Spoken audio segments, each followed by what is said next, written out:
Bonjour à tous.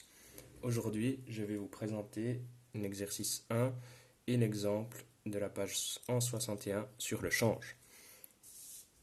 Nous allons procéder à la correction de l'exercice 1 assez rapidement. Je vais m'arrêter là où il y a des choses qui peuvent poser problème ou il y aurait quelques questions hypothétiques.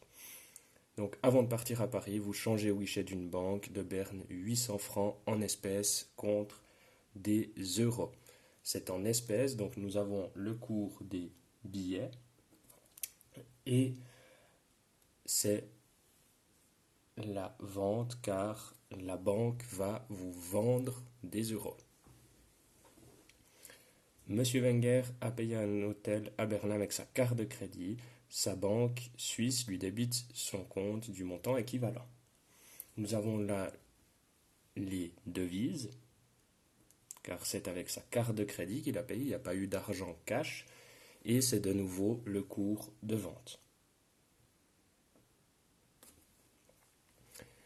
À l'aéroport de Genève-Cointrin, un touriste japonais change un chèque libellé en yens contre des francs en espèces. Nous avons là également le cours des devises, car il s'agit d'un chèque, ce n'était pas de l'argent cash, et cette fois c'est le cours des achats.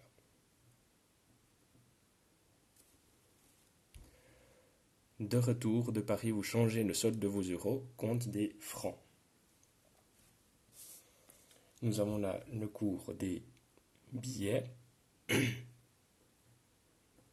que vous avez changé en espèces, et le cours des achats, car vous avez changé la monnaie étrangère, la monnaie en euros vous a été achetée par la banque. La banque a acheté la monnaie étrangère pour vous revendre des francs suisses. Une Viennoise change à la gare de Zurich un billet de 200 euros.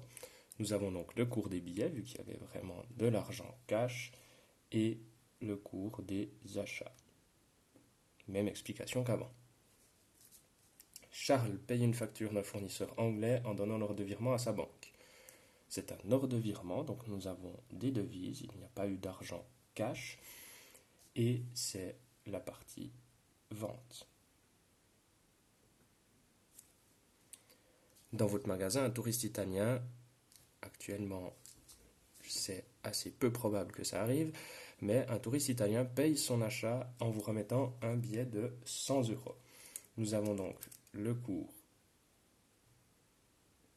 des billets et des achats, car vous achetez la monnaie étrangère. À Rome, vous retirez 300 euros au bancomat. On a le cours des devises, car il n'y a pas eu d'opération de change. Vous avez retiré de l'argent avec votre carte de débit et les ventes. On vous a vendu de la monnaie étrangère. J'espère que tout ceci est clair pour vous. Nous allons maintenant passer à la formule du change.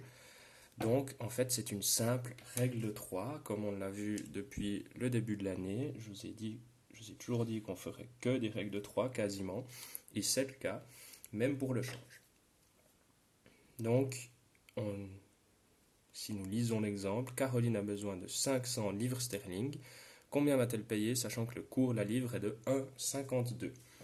Donc, on sait que 1 livre sterling vaut 1 franc et 52 centimes.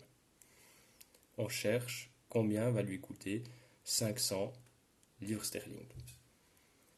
Nous faisons donc 500 fois 1,52 divisé par 1, ce qui ne change rien. Une division par 1 laisse le montant identique, ce qui nous donne 760 francs. Pour ceux qui sont plus habitués à les méthodes de présentation pour la règle de 3, nous avons là le fois, le divisé et le égal.